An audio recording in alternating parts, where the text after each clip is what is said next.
जय स्वामी नारायण दोस्तों आज हम लोग आ गए हैं जामनगर में स्वामी नारायण मंदिर यानी BAPS के स्वामी नारायण मंदिर जामनगर के दर्शन करने के लिए। दोस्तों, स्वामी नारायण जो लोग मान्यता रखते हैं उन लोगों का ध्येय मंत्र होता है गुणातीतम गुरुम प्राप्य ब्रह्म रूपम निजात्मानम विभाव्य दास भावेन स्वामी नारायणम भजे।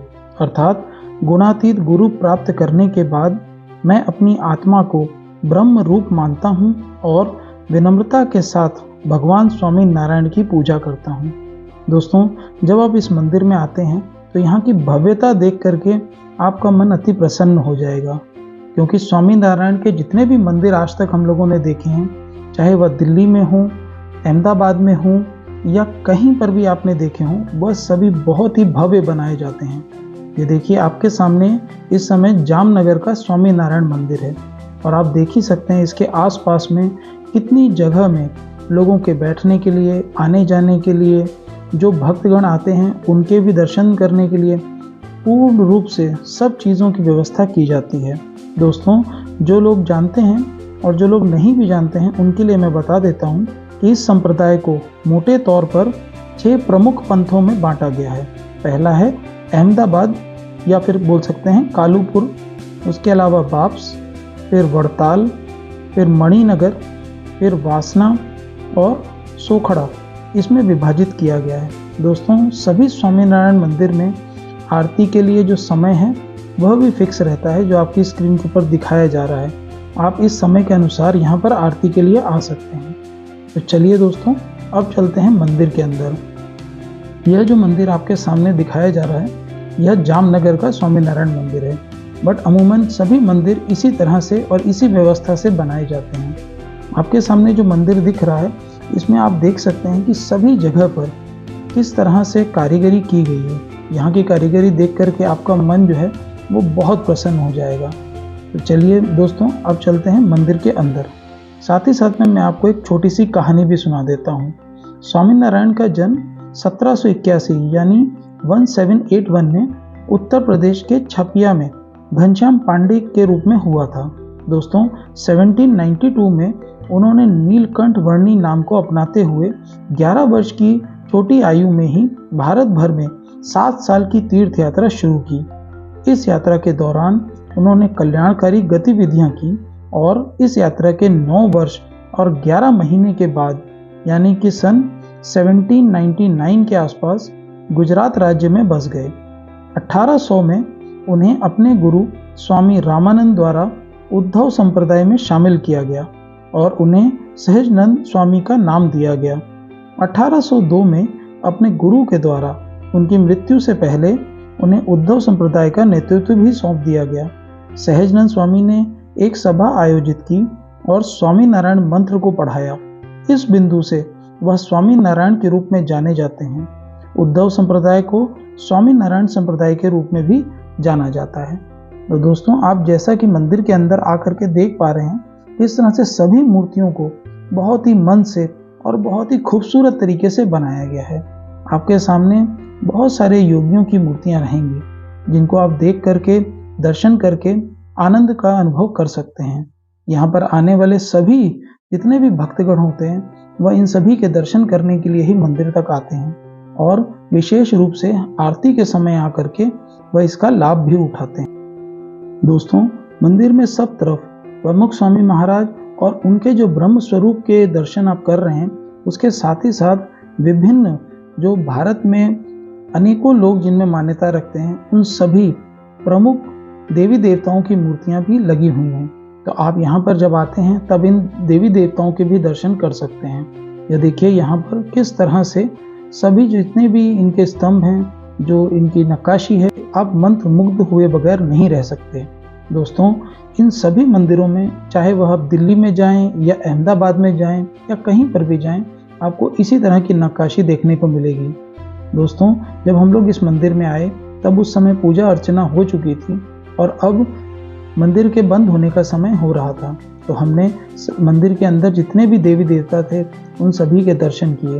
ये देखिए, आपके सामने हैं श्री कृष्ण भगवान और राधा मैया और उनके साथ में हैं श्री हरि कृष्ण जी महाराज। तो दोस्तों इसी तरह से जब हम आगे बढ़े तो हमें वहाँ पर भी प्रमुख स्वामी महाराज के दर्शन भी हुए।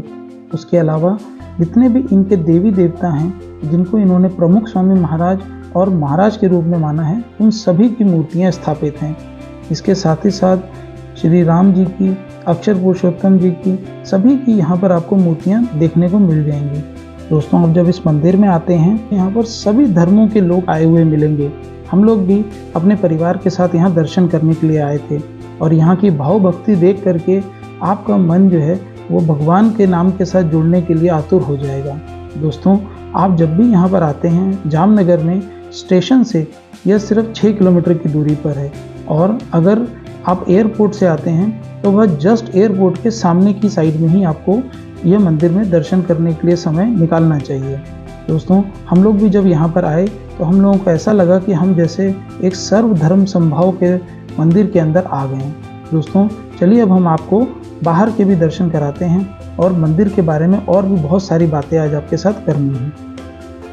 दोस्तों स्वामी नारायण का पहला मंदिर 1822 में अहमदाबाद में बनाया गया था, जिसके निर्माण के लिए जमीन सरकार ने दी थी। भुज के भक्तों के अनुरोध के बाद स्वामी नारायण ने अपने अनुयायी वैष्णवानंद से वहां एक मंदिर बनाने के लिए कहा। निर्माण 1822 में शुरू हुआ और 1 साल के भीतर मंदिर बनकर तैयार हो गया। 1824 में वड़ताल में एक मंदिर, 1826 में धुलेरा में और 1828 में जूनागढ़ में एक मंदिर बनाया गया। 1828 में गड़दा में भी एक मंदिर की स्थापना की गई और उनकी मृत्यु के बाद स्वामी नारायण ने मूली, ढोलका और जेतलपुर में मंदिरों के निर्माण का भी आदेश दिया था। दोस्तों गड़दा में जो लक्ष्मीवाड़ी में हिंदू रीति रिवाज के अनुसार उनका अंतिम संस्कार किया गया था, उसकी भी एक छोटी सी कहानी है। 1830 में स्वामी नारायण ने अपने अनुयायियों को इकट्ठा किया और अपने प्रस्थान की घोषणा की। बाद में 1 जून 1830 यानी जेठ सूद 10 संवत 1886 को उनकी मृत्यु हो गई और अनुयायियों का मानना है कि उनकी मृत्यु के समय स्वामी नारायण ने अपने निवास स्थान अक्षरधाम के लिए पृथ्वी छोड़ दी थी।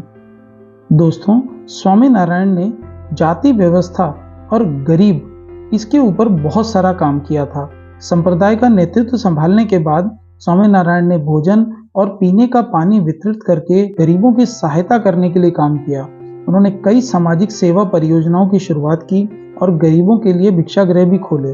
स्वामी नारायण ने सूखे के समय लोगों के लिए भोजन और पानी की राहत की व्यवस्था की। कुछ लोगों का सुझाव है कि स्वामी नारायण ने जाति व्यवस्था को भी समाप्त करने की दिशा में काम किया, जिससे सभी को स्वामी नारायण संप्रदाय में प्रवेश की अनुमति मिली। दोस्तों ऐसा कहा जाता है कि नीलकंठ वर्णी के रूप में वह यात्रा करते थे। अपने माता पिता की मृत्यु के बाद घनश्याम पांडे ने 11 वर्ष की आयु में 29 जून 1792 को अपना घर छोड़ दिया। अपनी यात्रा के दौरान उन्होंने नीलकंठ वर्णी नाम अपनाया।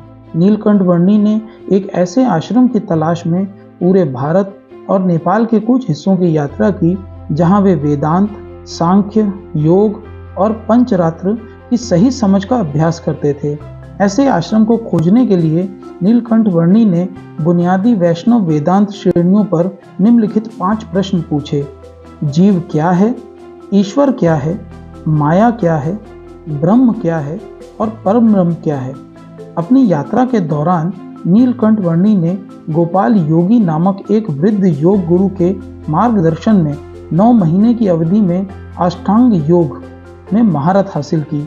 नेपाल में ऐसा कहा जाता है कि वह राजा राणा बहादुर शाह से मिले और उनकी पेट की बीमारी ठीक कर दी। परिणाम स्वरूप राजा ने उन सभी तपस्वियों को मुक्त कर दिया जिन्हें उसने कैद कर रखा था। नीलकंठ वर्णी ने पुरी में जगन्नाथ मंदिर के साथ साथ बद्रीनाथ, रामेश्वरम, नासिक, द्वारका और पंढरपुर के मंदिरों का भी दौरा किया था। 1799 में 7 साल की यात्रा के बाद एक योगी के रूप में नीलकंठ की यात्रा अंततः गुजरात के जूनागढ़ जिले के एक गांव लोज में समाप्त हुई। लोज में नीलकंठ वर्णी की मुलाकात रामानंद स्वामी के वरिष्ठ शिष्य मुक्तानंद स्वामी से हुई। मुक्तानंद स्वामी, जो नीलकंठ से 22 वर्ष बड़े थे, ने नीलकंठ की संतुष्टि के लिए 5 प्रश्नों के उत्तर दिए। नीलकंठ ने रामानंद स्वामी से मिलने के अवसर के लिए रुकने का फैसला किया, जिससे उनकी मुलाकात गुजरात आने के कुछ महीने बाद हुई थी। तो दोस्तों, हम जब भी किसी मंदिर में जाते हैं तो वहाँ पर हमें पूजा अर्चना भी ज़रूर करनी चाहिए और उसका लाभ ज़रूर उठाना चाहिए। देखिए, आपके सामने ये 9 दंपति भगवान की पूजा अर्चना करके उनका आशीर्वाद प्राप्त कर रहे हैं। दोस्तों, हम सभी लोगों को चाहिए कि हम जब भी किसी मंदिर में जाते हैं तो वहाँ पूरी भाव भक्ति के साथ समय बिताएं। वहाँ पर इधर उधर की बातें ना करके वहाँ के जो भगवान हैं, जिन्होंने वह स्थान प्राप्त किया है कि हमको ज्ञान दे सकें, उनके बारे में ज़रूर पढ़ें।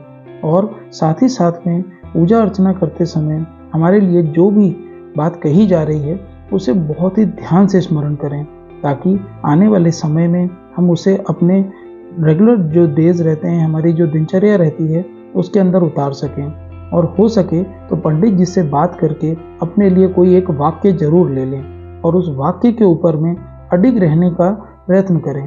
दोस्तों, इसी तरह से मंदिर जाने की जो तपस्या है हमारी, वह सफल हो सकती है। मंदिर हमेशा हमें कुछ नेक काम करने के लिए प्रेरणा देता है। मंदिर में जाने के बाद जो अभिभूति हमको होती है वह और कहीं जाकर के हो ही नहीं सकती। यहाँ पर जो हमसे बुजुर्ग हैं, जो हमसे बड़े हैं, वो भी आते हैं, वह भी आकर के पूजा अर्चना करते हैं और उनके द्वारा किए गए चीज़ों को देख करके जो बच्चे होते हैं वो इंस्पायर होते हैं। हमें अपने बच्चों को भी वह सारी तालीम देनी चाहिए जो हमको मिली है, ताकि आगे आने वाले समय में हमें कभी भी ऐसा ना लगे कि हमने अपने बच्चों को सही शिक्षा नहीं दी। भगवान उन सभी लोगों का भला करता है जो उनके साथ जुड़े रहते हैं, और हमेशा भगवान वो चीज़ है जो हमें अच्छे कर्म करने के लिए हमेशा अपने साथ रखता है और हमें अपने बच्चों की तरह पालते हैं और आगे बढ़ने की भी हिम्मत देते हैं। दोस्तों, भगवान के किए गए सभी कार्य हमारे लिए जीवन प्रेरक अभिभूतियाँ हैं और हमें हमेशा उनके ऊपर चलने के लिए उनके बारे में पढ़ना चाहिए। यहाँ पर मैं आपके साथ में एक और बात शेयर करना चाहता हूँ कि जब भी आप किसी मंदिर में जाते हैं या किसी गुरुद्वारे में जाते हैं या कहीं पर भी जाते हैं, आप वहाँ पर जाने के बाद वहाँ थोड़ी देर वहाँ पर विचार करिए, वहाँ बैठिए, अपने बारे में थोड़ा और ध्यान से सोचिए कि ऐसी कौन सी ऐसी चीज़ है जिसको आप चेंज कर सकते हैं अपने अंदर। क्योंकि मंदिर में जाकर के शांत दिमाग से हम पंडित जी से बात कर सकते हैं, हम अपने लोगों के साथ बात कर सकते हैं, हम अपने मन के साथ बात कर सकते हैं, और बात करने के बाद हम ये बात डिसाइड कर सकते हैं कि हमें अपने अंदर क्या बदलाव लाने हैं। भगवान के द्वारा किए गए बहुत सारी ऐसी चीज़ें होती हैं जिनके बारे में हमको जानकारी भी लेनी चाहिए, और आप सभी लोगों को पता है जानकारी लेने का सबसे अच्छा तरीका होता है कि हम वहाँ की जो दी हुई बुक्स हैं वो पढ़ें। तो दोस्तों, आज अगर आप किसी भी मंदिर में जाते हैं तो वहाँ के बुक स्टॉल पर ज़रूर जाइए और जा कर के अपने लिए एक किताब ज़रूर खरीदिए और वो किताब खुद भी पढ़िए, और उसकी जो कहानियाँ हैं, जो बातें हैं, वो अपने बच्चों को भी ज़रूर बताइए। दोस्तों, हम भी आपके लिए डेटा इसी तरह से इकट्ठा करके लाते हैं ताकि आपको कुछ अच्छी बातें बता सकें। अगर आपको ये वीडियो पसंद आया है तो प्लीज़ लाइक करिए। अगर आप नए हैं इस चैनल पे तो प्लीज़ सब्सक्राइब करिए। हम लोग अब 3500 से 4000 सब्सक्राइबर की तरफ जा रहे हैं। आप सभी लोगों का हमारे साथ जुड़े रहने के लिए बहुत बहुत धन्यवाद। आपका दिन शुभ हो। Thank you.